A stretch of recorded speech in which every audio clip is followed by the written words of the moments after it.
Che qualcuno abbia osato dire che la mia è una via tra il francescanesimo e l'anarchismo, questo lo lascio dire loro, a me mi interessa poco. Cioè, io so che così sto bene, lavoro su questo processo di alterità, di apertura a tutti e a tutti, che è esattamente lo contrario di quello che succede in questo sistema. Però farlo attraverso questa cosa del recupero, del saccheggio e del baratto è una pratica, c'è poco da fare, è anticapitalista.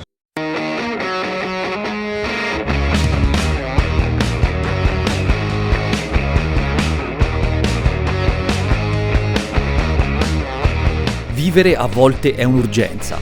Certe esistenze si muovono su un filo così sottile che è impossibile separare quotidianità ed attivismo, passione e ideali. Una casa senza cancelli, pronta ad accogliere chiunque abbia voglia di affacciarsi in questo angolo di Romagna chiamato Bosco Storto, un orto ricavato a mano da un bosco dalle ostiche pendenze. Chi vuole può sedersi al tavolo di una comunità conviviale che cambia quotidianamente, scambiandosi cibo ed intrecciando vissuti. Il punto fermo è Ivan Fantini, ex cuoco acclamato, scrittore per urgenza ed anarchico indefesso che si è strappato di dosso l'abito imbrattato di orpelli per tornare ad essere uno degli ultimi, abbracciando uno stile di vita che si nutre fieramente dei prodotti di scarto della nostra società. Scarti che, se non ti fermi all'apparenza, possono essere trasformati in meraviglie. Tutto però è partito da una sconfitta. Io ero arrivato a toccare il fondo completamente. Avevo subito una depressione psicofisica, non facevo più quello che mi piaceva fare, avevo dei debiti, ero 10 kg in meno di adesso e stavo solo sul cesso a cagare liquidi, senza forze. Quindi io ero un uomo morto. Lì c'è stata l'urgenza di reagire e di elaborare quella che io avevo considerato una sconfitta ad opera del sistema. Ivan ci ha ospitati per 2 giorni al Bosco Storto e da qui abbiamo potuto seguirlo nei suoi spostamenti quotidiani. La mattina è il momento del baratto. I soldi neppure considerati, solo scambio di prodotti rigorosamente artigianali. Permesso? Buongiorno. Ti ho portato lo sciroppo di sambuco, poi ti ho portato la marmellata di ortica, così la senti. Dove la metti, sul formaggio? Esatto. E questa qui che è meloni, pomodori e arance. Mi dai un po' di vino, io sono contento. Andiamo a prendere la farina di là. La farina al mulino, sì. E con un occhio di riguardo per la provenienza e la stagionalità del prodotto barattato. Per macinare pure, no? Facciane un pochino, sì, così me la dai fresca. Questo è quello che avete messo in bottiglia adesso, no? Sì. Allora, non esagerare, dai. Queste sono le uova delle galline, quelle... Mie, quelle bianche. Io ho cominciato a pensare al baratto il giorno che, andando in giro, ho trovato 3 cassette di mele bacate, neanche marce, lasciate in mezzo alla strada. Poi ho cominciato a realizzare che pulendole tutto potevo ottenere delle marmellate e sono venuti fuori 14 barattoli di marmellata. E lì per lì mi sono detto, questi per me sono troppi, cosa ci faccio? Te ho fatto delle marmellate, le volete? E loro automaticamente mi hanno detto, ma cosa ti diamo? E io lì ho cominciato a pensare, dalle mani che avevo, dalla capacità che avevo, dalla conoscenza gastronomica che avevo, potevo adoperare questa cosa per cominciare a vivere così. E di fatto è stato. Gli ingredienti vengono tutti dalla bottega di Fiorella. I barattoli si distinguono perché in uno c'è scritto recuperate e impari il nome del paese, capisci dov'è, nelle altre è scritto saccheggiate, che sono 2 pratiche diverse, sono la differenza appunto di andare in pieno campo o di andare a recuperare invece nei posti. Con il recupero, Ivan va a prendersi cura di prodotti che dalle botteghe locali verrebbero destinati all'immondizia. È sempre una questione riconducibile al tempo. Guardano il picciolo, guardano la piccola ammaccatura e non la comprano. Lei sarebbe costretta a buttarlo via, che lei il martedì e il sabato mi dice vieni giù a una tot ora perché c'è una cassetta di roba. In una frazione pressoché disabitata, ecco la bottega di Fiorella. Ho portato un po' di cose elaborate di quelle che mi avevi dato. Ho dato le mele, il succo di mele. Poi questa è mele, arance e cannella, mi avevi dato le mele e le arance. Questa è buona, che l'abbiamo già sentita. Questa è mele, arance e finocchi. Adesso se te c'hai qualcosa... Allora, io avevo preparato già qualcosa, questa è tutta palestra. È il circolo della fruizione di chi verrà poi a mangiare o a barattare queste cose che mette in moto un rapporto di relazione umana e avviene attraverso quello che il mercato ha scartato. Perché il lavoro da fare sarebbe questo, cioè tu cadi questo, poi con un pelapatate tiri via questa roba qua. Questa qui è una zucchina buona. Se questa cosa qui, questo la gente non lo compra, neanche a meno. Ho il tempo per guardarle, vedi? Poi dopo che le hai guardate e gli hai fatto così, dici cazzo, ma siamo proprio dei coglioni. Ho cominciato per forza comunque a avere a che fare col cibo, perché a 7 anni è nata mia sorella, ero l'unico che potesse preoccuparsi di far da mangiare a tutta la famiglia. Perché mio padre faceva il carpentiere e mia madre è casalinga ma è epilettica dalla nascita. E quindi io a 7 anni ho cominciato a fare le tagliatelle, la ciambella, il pollo, le patate arrosto, la piada, per forza. Ivan nei primi anni 2000 ha contribuito ad installazioni gastronomiche fruibili nel loft di Baricco ed ha lavorato nelle gallerie d'arte e fori imperiali, ma l'esperienza più gratificante come cuoco è arrivata con la chiamata di un amico d'infanzia. Giulio Calesini ha avverato il sogno della sua vita, cioè ha comprato questo mulino dove noi da piccolini andavamo a giocare e mi ha chiamato dicendo: se vuoi torna a fare Ivan a casa tua.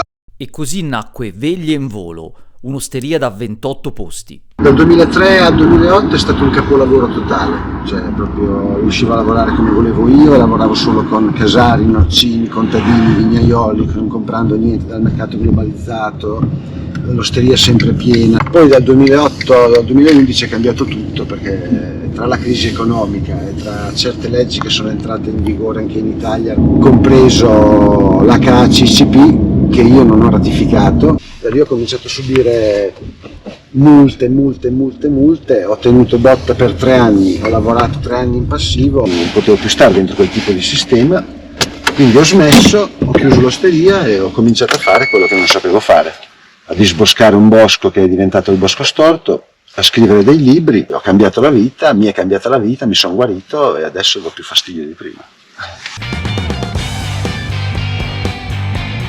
Camminate come camminano le capre, andate giù così, perché se andate giù così dritti scivolate, cioè, è proprio il Bosco Storto, ha il 38% di pendenza questa cosa qua. Questi sono i fiori di sambuco, oggi per esempio ne raccogliamo un po' e li faremo in pastella fritti. Ma qui quando sei venuto qui era tutto come là, era tutto bosco come là, e quindi io semplicemente con la zappa, la vanga e il rastrello ho tirato via tutti i rovi, era tutto in pendenza e a mano ho cominciato a terrazzare. Io sto imparando guardandomi attorno, osservando gli altri orti, osservando la spontaneità. Poi ecco, quando sei arrivato qui... Non lo sapevo. Non lo sapevi? No. Io ho corso un sacco di rischi. Questo per esempio, che è l'acanto, che è un infestante, io l'ho trovata nei miei giri nel bosco, ne ho messa una 13 anni fa lassù, adesso c'è il Bosco Storto pieno di acanto. Con un lupino ho rischiato quasi l'intossicazione, però di fatto questo è quello che è successo per esempio a tutte le persone che non ricordiamo mai e che oggi ci consentono di mangiare, non so, una melanzana senza porci neanche più il problema, perché la melanzana è una mela insana sì, che mangiata cruda produce tossicità. Questo è un pero appunto. Quindi questo è arrivato col baratto? Questo è arrivato col baratto a circa 8-10 anni. Anche il sambuco è orizzontale, che però sono andato a riguardare le radici, erano ancora attaccate, ho sostenuto con un palo e lui è ritornato a darmi i suoi frutti. La peculiarità del Bosco Storto che si ripete è esattamente questa. Questi terrazzamenti e queste culture non protette di fatto rimangono un convivio per gli animali selvatici. Noi mangiamo pochissimo di questa roba, però a me mi serve proprio per me, per lavorare su di me, per stare bene con me, non ha un senso del profitto, ecco. Cioè passare una giornata qui ti toglie dalla depressione, questo è sicuro. Il cuoco ci porta ora sui terreni da lui solitamente esplorati per raccogliere quello che la biodiversità ha da offrire. Si possono fare delle verticali con la borragine, cioè dall'antipasto al dolce tutto con la borragine. È un ingrediente straordinario, è spontaneo, c'è dappertutto. Impressionante, sono tutte mele che nessuno raccoglie. Questo qui è tutto un viale con le noci, fai un sacchetto, ti vai a casa e ti fai 7, 8, 10 marmellate alla volta, 5, 6 succhi alla volta. Si raccolgono le cime e va dentro l'insalata. Quando vai in giro ti accorgi, ti guardi attorno, vabbè, questa è malva, uno raccoglie i fiori e ci fa le tisane. Queste sono le vitalbe, tu vai in giro, le raccogli e con questa oggi noi facciamo la frittata e la mangiamo. Sviluppi il tuo desiderio in un'altra maniera. su quello che trovi, sia dal saccheggio sia dal recupero. È lì che metti in moto tutto quel meccanismo che ti fa poi apprezzare quello che riesci a fare, quello che riesci a offrire, quello che riesci a condividere. Se io ho voglia della pizza, la pizza la devo fare. Tu vivi in un'altra ottica, che non è un'ottica di sacrificio, però è chiaro che c'è la tendenza, come dire, nel mettersi a essere quello che sei, uno degli ultimi. Rivendico la mia posizione, cioè pur rimanendo uno degli ultimi io riesco a fare questa cosa qua, che non fa felice solo me o Paola, cioè qui comincia a essere felice un bel po' di gente. Il Bosco Storto è una porta immaginaria, spalancata per tutti. C'è bisogno di lavorare l'olivo ed ecco che arriva Pietro.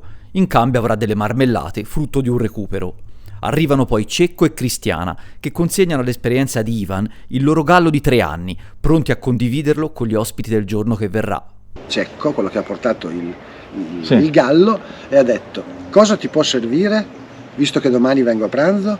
E io gli ho detto: il rotolo di carta per le mani, perché altrimenti tu dovresti andare a comprare di fatto, no? Ivan è instancabile in cucina.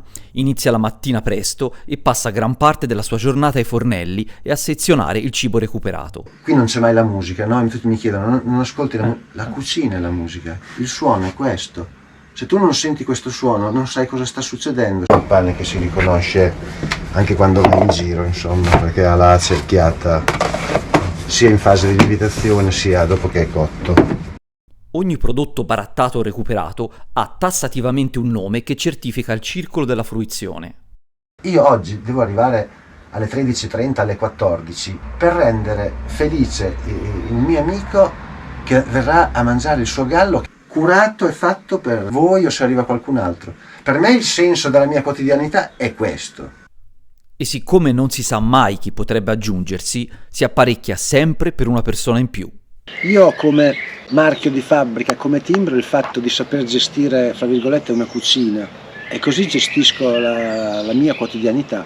Cioè, te devi avere una visione completa, diciamo, del gioco, perché parte tutto prima. Quando qualcuno ti chiede cosa ti serve, se tu gli dici la legna, loro ti comprano la legna.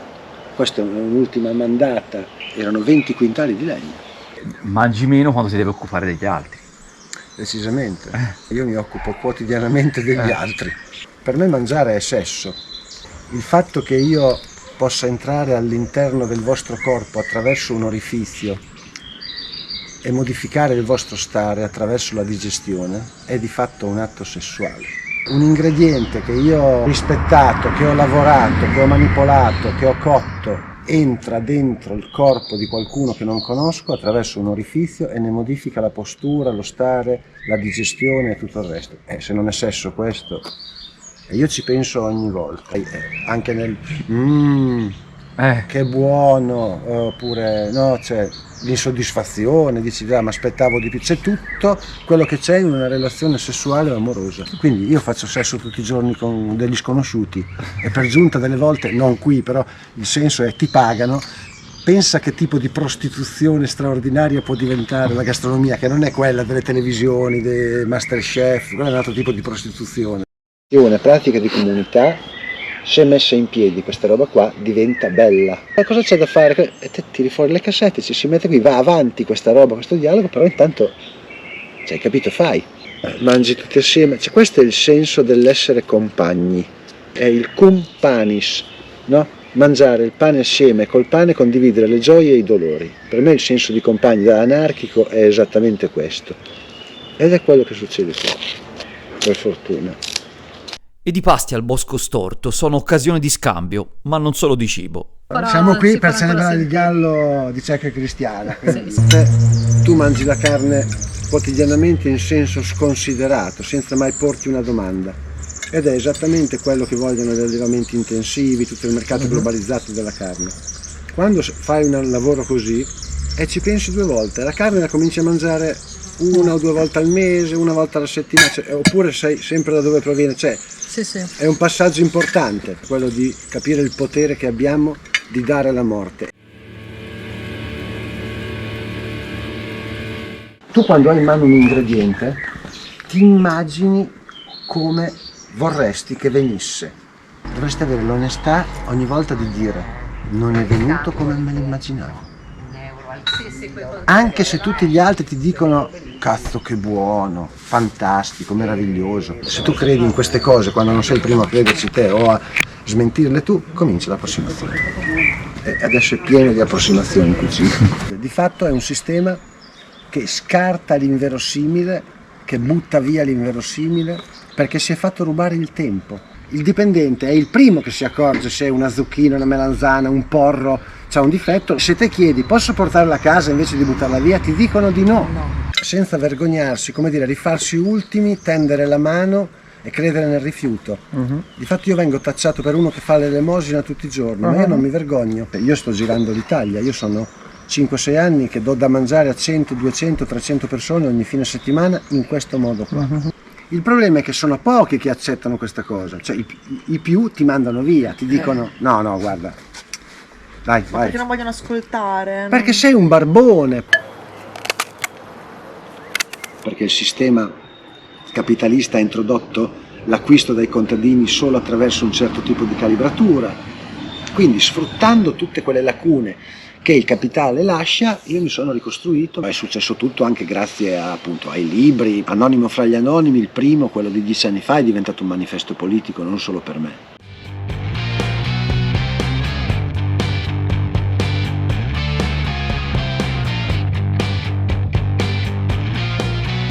Giù qua un giorno ho avuto una visione straordinaria, un tronco di un albero in piedi senza radici tenuto su dall'edera. Mi è sembrata un'immagine così da madre che si prendesse cura, da donna.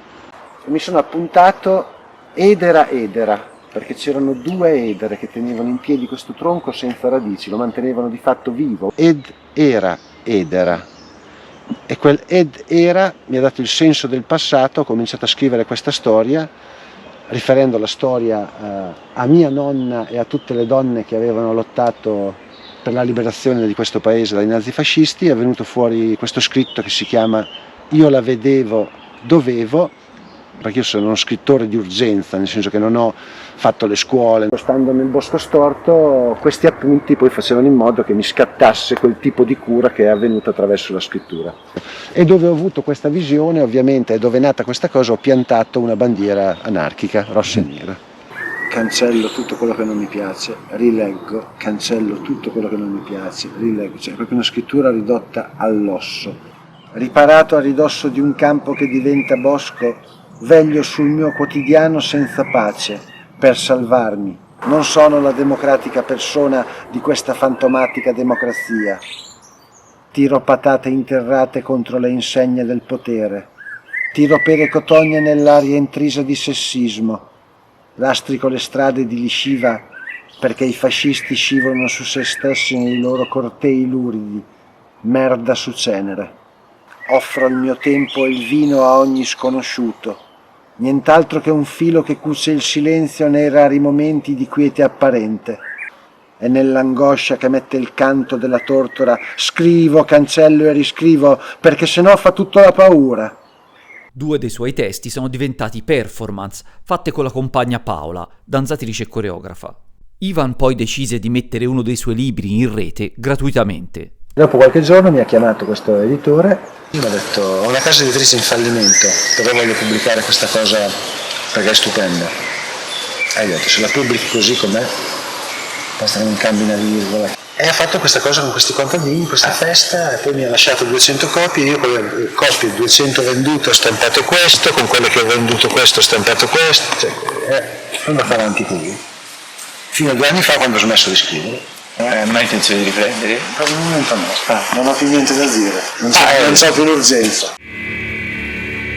Ho fatto tutta la gavetta dai 13 anni in avanti, sono andato a fare la prima stagione in un ristorante pizzeria cattolica, poi insomma già lì avevo cominciato a fare uso di droghe, per quanto leggere. Io ho fatto la scuola alberghiera per delle condizioni penose, però lì sono stato notato dal primo ristoratore che mi ha portato dentro questo ristorante famoso a Riccione. Nel giro di 4 mesi da aiuto cuoco sono diventato chef capo partita. a 16 anni e quindi facevo da mangiare per Giovanotti, Vasco Rossi, Jerry Calà, Tantuono, La Brigliadori, un po' di esperienze poi negli alberghi. Da 3 stelle ho fatto diventare 4 stelle perché portavo un altro tipo di considerazioni gastronomiche. È un'esperienza straordinaria in un locale che si chiamava Reds, dove facevo menù tutti ispirati alla rivoluzione d'ottobre sovietica. Parli con i ragazzi giovani di adesso qua e ti dicono: sai noi cosa facciamo? Andiamo al supermercato, prendiamo la vodka da 4,80 €, andiamo nelle zone artigianali, mettiamo la musica nei telefonini, nelle macchine e passiamo le serate lì. Non c'è il luogo dove le persone possono andare, cioè educarsi, imparare, vedere, ribellarsi, incazzarsi. Invece il giovane Ivan posti per incontri decisivi li ha avuti. Nel 93 c'era questo circolo Arci che si chiamava Quadrare il Circolo. Ho incontrato il mio primo vero anarchico della vita che si chiamava Mastai Roberto, me ne sono innamorato, mi ha completamente affascinato sia lui che il posto.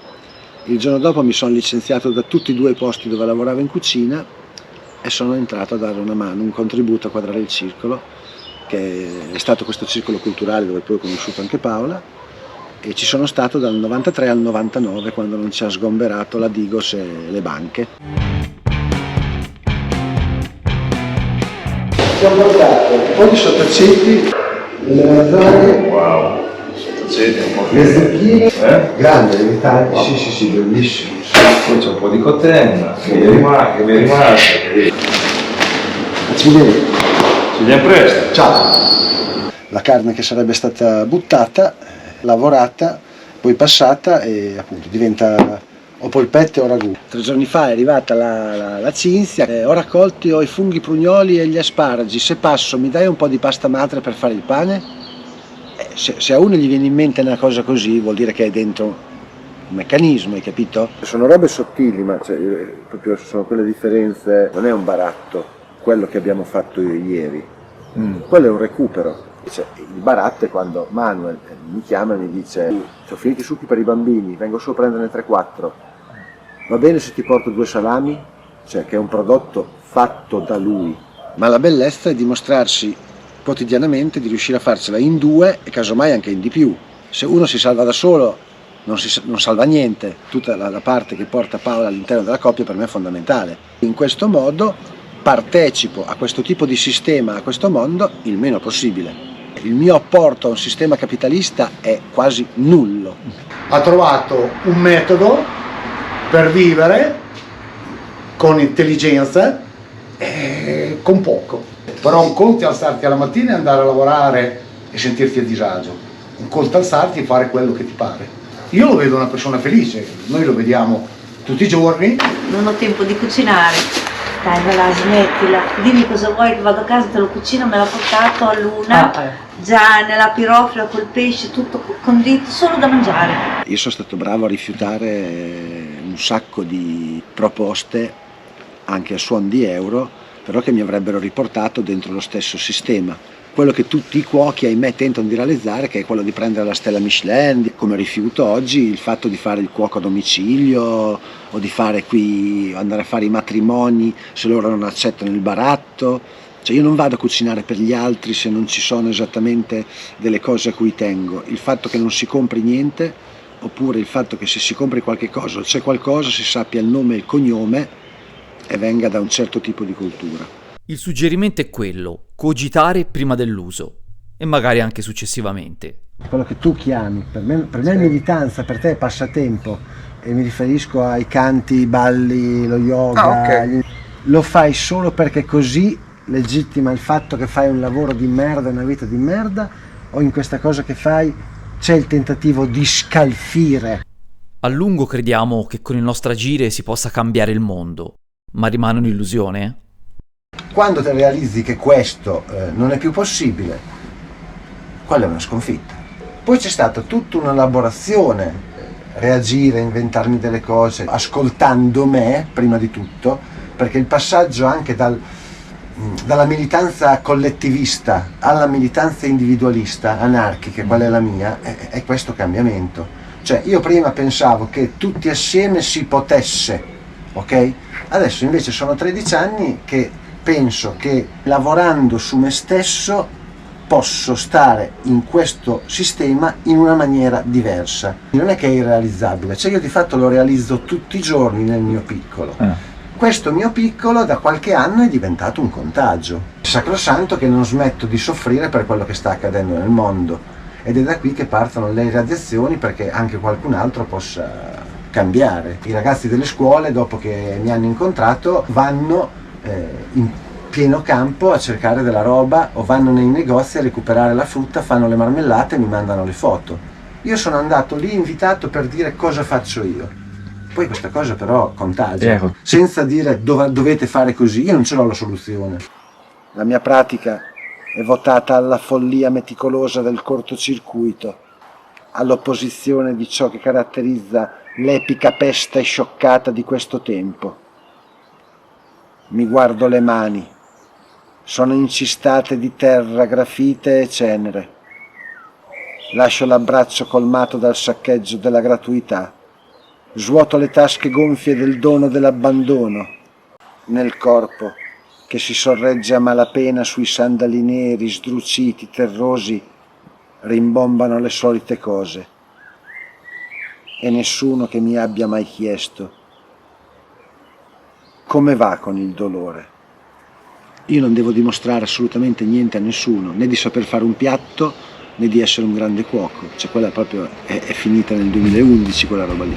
E da lì è iniziata un'altra storia, sospinta dal vento sferzante di chi con urgenza continua a sbatterci in faccia le nostre contraddizioni.